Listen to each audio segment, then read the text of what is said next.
Hello, today I have a special guest with me. This is Mike Andrews from Lomanco, and we're here working together to ventilate this house properly. Mike, this thing has about everything wrong with ventilation that could be wrong. The simplest way of explaining it, ventilation is just like a straw. You need the intake at the bottom and the exhaust at the top. When you don't incorporate those two pieces together, you end up with this situation. We've got mold all over the inside of the sheathing and on the trusses. We've got moisture being dumped in through the bathroom, vent fans, and everything that could be wrong is wrong here. Yeah, and the one thing about this house is the backside doesn't have any soffit. There was no intake. On the front side, we have a walkout porch, which also has no intake cut in. And then they have ridge vent. And as we know, ridge vent doesn't work when it's just ridge vent and there's no intake ventilation. It's like pinching off the bottom part of that straw. You're not going to get anything through it to do the 10 turns an hour that we're trying to accomplish with the air in the attic space. You have to get that good air in and the bad air out. You have to do it with both parts of the ventilation system, intake and exhaust. Absolutely. So our solution today is we're going to do a few things. One, we have to redeck this house because of the condition of the plywood and the mold. Two is we have to add intake, and three, we have to add proper outtake.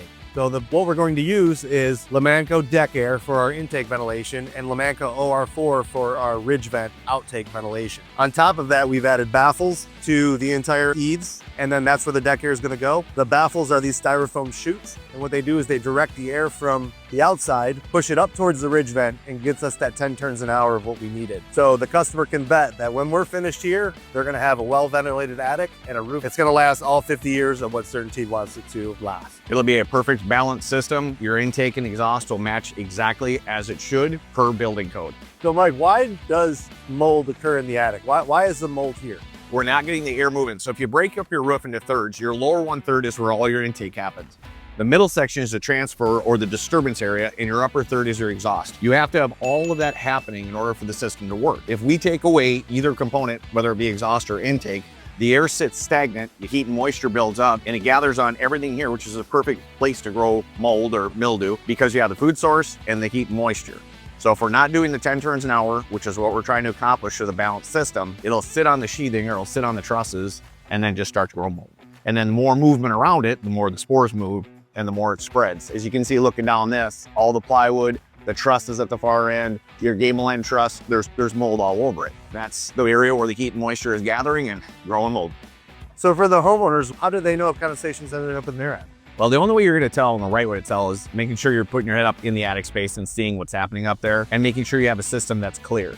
There's so many times where homeowners will rely on just having a perforated panel and never clean it. Sure. And then it plugs up pollen and plugs up debris, and then you're not doing the inhale side. Ventilation is the lungs of the roof. You have to be able to inhale and exhale to make this work. Yeah, I love that analogy. That was good.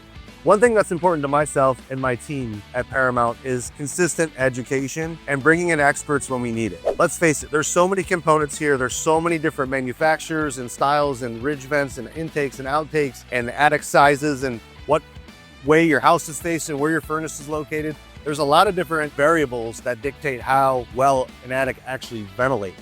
So on something like this, I definitely wanted to bring in an expert like Mike to help me make sure that this house was 100%. One of the things I really appreciate about dealing with you and your company is you guys do the continued education, where when you're bringing in new guys, whether it be installers or your sales team or your project managers, we get them training. We keep them up to date on what's going on, and then we work by the National Building Code so that we're all safe and protected on what needs to be done. And your company follows that. And that's one of my favorite things to deal with, a company who understands and follows that. And on the flip side, Lomanco always has great support for us. I can call Mike anytime, whether it's about ventilation, intake, outtake, and you're always here to help. So I appreciate you. Love being with you guys. It's awesome.